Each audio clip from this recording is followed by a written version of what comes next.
I was like, let me just do this. This will be fun. And what do you think happened? Like people, oh, I love this video. Can you make another one about this topic? They would DM me, hey, I don't have a manager, but I'm like negotiating this deal right now. Can you help me? like, oh, do you have a course? Can you coach me? I was like, what the hell? This is so weird. And so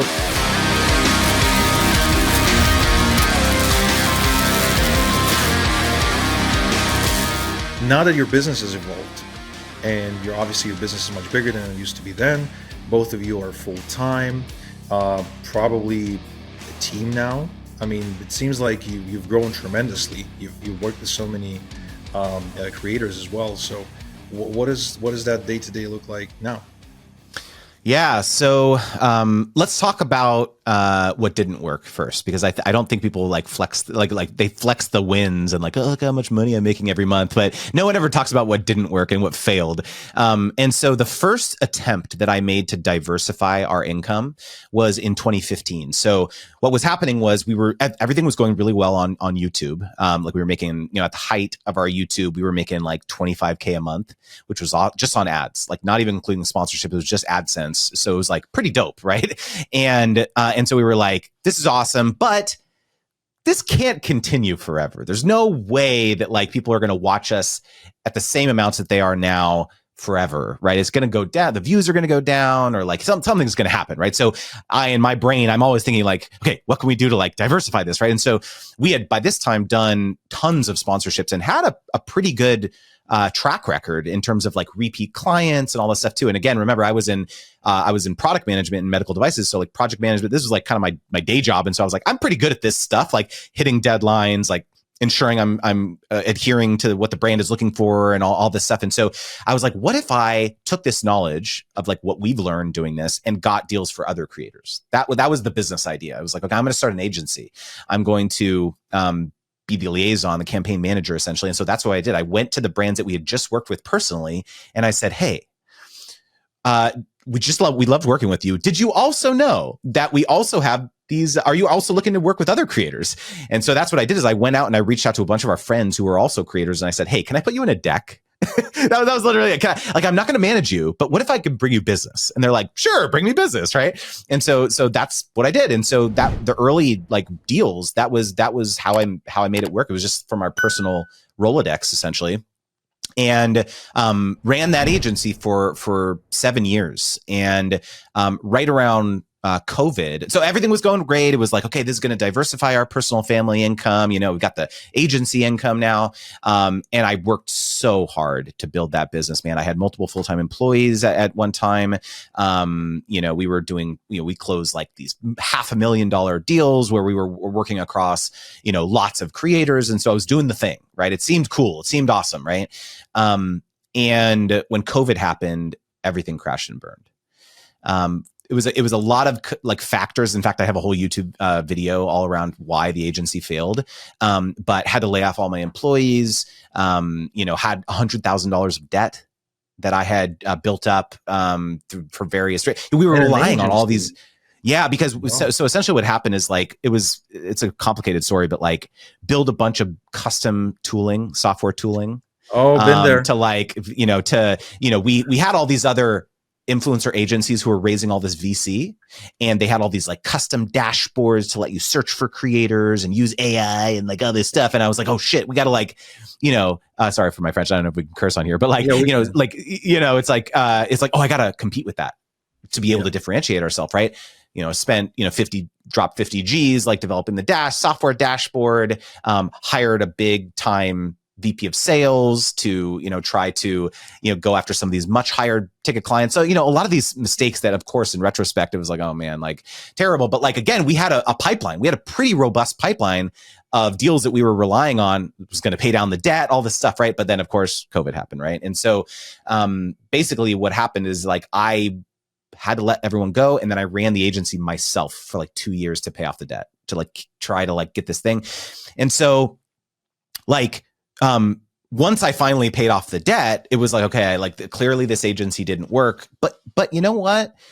I actually have a pretty unique perspective now, because I've been a creator for so many years doing deals, but now I've also been behind the scenes. I've been in like the boardroom with these, ad agencies and these big brands, and they're throwing around $500,000 budgets, $1 million budgets. Hey, we want to work with like 100 creators, 500 creators. Like, what's the platform strategy? How can we best, strategize for this campaign? And that's a very different conversation. And so I thought to myself, like, I should just make some YouTube videos around like what the mistakes that I see creators making. Because remember, we ran the agency, we were on the receiving end of all this communication with influencers organizing these campaigns, thousands and thousands of touch points. And so I was like, man, so many creators are not professional. They're not communicative. They don't understand that this is a business transaction. They don't take it seriously. Like, this is a problem, right? And so, and so I was just like, let me make some YouTube videos, right? How to pitch a brand, how to negotiate, how to be professional, like all these things. And that was it, Igor. I didn't think it was going to be my next business. I was like, let me just kind of scratch this creative itch right now, because I had a penny every time I heard that. Yeah, literally, dude. I was like, let me just do this. This will be fun. And what do you think happened? Like, people, oh, I love this video. Can you make another one about this topic? They would DM me, hey, I don't have a manager, but I'm like negotiating this deal right now. Can you help me? And like, oh, do you have a course? Can you coach me? I was like, what the hell? This is so weird. And so that was the early days of starting to talk about this. I think people were just so starved for this knowledge because there's not a lot out there on this topic. And so that's how Creator Wizard was born. No, that's amazing. It's one of these stories where, you don't become successful through trying to do something. It's something you discover along the way of trying to achieve a goal that ends up making you successful. It's so crazy because in my journey, I was on my way to wanting to become this big shot affiliate, but it's the traffic strategy I discovered along the way that I ended up making a business out of. Really going big on it, starting an agency, just like you, developing my own software and a lot of that stuff. And it's really, really crazy because at one point I used to listen a lot to Aben Pagan, when he was really active in the industry. So he goes by David D'Angelo in a different niche, in the dating niche. He started W Dating, built it to 10 million a year, and then started teaching business. And he had programs like Ignition, Guru Mastermind, a bunch. So he's a really smart thinker, really unique personality. And so in one of his seminars, one time he mentioned something like, you're not going to become successful by following your dream or following your goal or following whatever. It's something that you discover along the way that will make you successful. It's such a deep, you can't appreciate it until you actually go through this yourself. It's very frustrating, actually, because like, it'd be so much better to just shortcut right to the thing, but it's not a satisfying answer when you tell someone like, how do I think of a business idea, or how do I become successful, or whatever. It's just like, well, you've got to just have this very long and circuitous path of a bunch of failures and maybe a few successes, but it's not until you're in this for a while. Yeah. It's not until you're in this for a while that you can like look back on it with 2020 vision and be like, oh yeah, that's actually interesting. That's something that I can make a business around. And so, yeah, it's you're totally right that it's sometimes it's very difficult to be super intentional about what you ultimately what ultimately works. But this is also what Napoleon Hill or similar authors would talk about when they talk about persistence, perseverance. It's not just about trying the same thing over and over again. It's not just about. So I was actually. When I record the podcast, I actually do them and try to batch them in the same day so I can get them all out of the way. So I was actually earlier today, I was speaking to Alex Catoni, and we were talking about how this one guy basically had this strategy that he was using to make money. And then over the years, as it often happens with online money making strategies, it becomes a game of diminishing returns. So in order to keep making the same amount of money, you actually the workload keeps going up, right? So she was talking about how he was like complaining that he has to work harder these days to make the same money he used to make 5 or 7 years ago. And this is the wrong way to think about things. Instead, you constantly have to almost reinvent yourself. Mm-hmm. And one of these reinventions ends up really propelling you forward. Like, even if you were successful before, you get this crazy jump when you're able to be mentally agile and not to get super attached to something that used to work but doesn't work anymore. I have a concrete story around that exact example, which is that my wife and I, about 3 years ago, almost 3 years ago now, started doing Amazon Live, so live commerce. And this is like live commerce has been gigantic in Asia for a long time.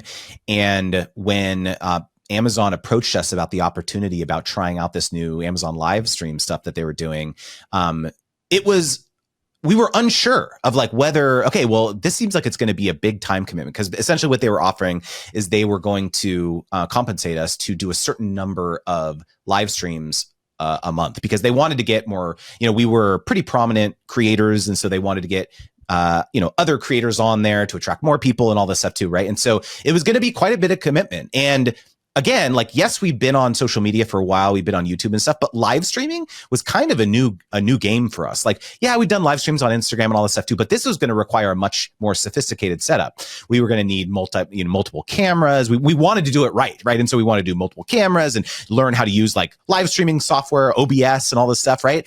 And yet we were so busy. And we were looking at each other like, are we really going to do this? Are we really going to spend this much time to like learn this new thing? We've been in the game for over a decade. And yet we were like, no, this could be a thing. It may not be a big thing now, but what we were thinking was like, wow, the potential to do sponsorships with this format is amazing. And if the brands start to, catch up and realize like the power of live commerce, what if we get really good at this thing now for the next like year? And then when everyone catches up, and it becomes super obvious that live commerce is where you need to start advertising, we're going to be at the forefront of that as experts. And so that's what we did. We saw where the ball was going, not where it was in the moment. And so we, fast forward, Amazon, like, we've been Amazon associates for a long time, and it always represented, single digit percentage of our revenue streams on a, monthly, yearly basis. But it went from single digit percentage to like 30% of our income in the span of like a year. Amazing. Because we started making fat amount of money, like, like doing this, doing sponsorships, all this stuff. Right. And so it goes to show you, just like what you said, is like, this was not even on our radar. And then all of a sudden it becomes this like, gargantuan force. We started getting interviewed, news articles. Oh, you're doing Amazon Live. Right. So it's like, it's a really interesting thing that if you have your pulse on like what could be around the corner, it can lead to great things. There's another hint for success here. And again, I hope you don't mind me using you almost like a case study in the lab. Yeah, but, of course. This is an incredible, everyone heard the saying, success is when preparation meets opportunity. So being, you have invested all this time, effort, energy, years into creating content, doing all this stuff, and then opportunity comes up such as Amazon Live, and you're ready for it and you grab it, right? Oftentimes I see people actually refuse to go into opportunities or refuse to grab opportunities. They're really timid. They're really scared. They actually hold on to things from the past so much that their hands are tied over there, like they can't use these hands to go forward. And it's all done out of fear. And it seems like you and your wife are very, you just guys are like fearless. You just go for it. You're not afraid to experiment. Be like, okay, let's give it a shot, see what happens. And before you know it, it starts showing results. So you double down on it and you scale it. Seems like a pattern. I think it's like if you look at, I would say maybe like 8 years ago or 9 years ago, maybe 95% of our income was YouTube AdSense. Like it was like most of our buckets, most of our eggs were in that basket. And now our YouTube AdSense is like 2% of our revenue. So like, if you look at that massive swing, so there's a couple factors, obviously, the amount of content has proliferated, the number of, percentage of your views that can be monetized has gone down. Our viewership has gone down. But then again, like there's been so much more interest in sponsorships, so much more ability to monetize coaches, courses, coaching courses, affiliates. Like we've been able to diversify with a lot of different revenue streams. But like, if we would have just like clung to the past of like YouTube ads, like we're making all this money, let's just keep doing it, like we wouldn't be here. Like we would have had to go back and go get quote unquote normal jobs. Not that there's anything wrong with that, but it's like in this new economy, in the quote unquote creator economy, like it's just not enough to just like rest on your laurels. The social platforms change their algorithms every 2 weeks. You just cannot like rely on these income streams and just assume that they're going to go away. Like just assume they're going to go away, and, you know, spend most of your time trying to figure out like, you know, what else you can do to insulate your business from these types of uncertainties. And you're always going to be fine as long as you're constantly on the lookout to figure out how you can evolve. I think it's even more important now as we enter the age of generative AI.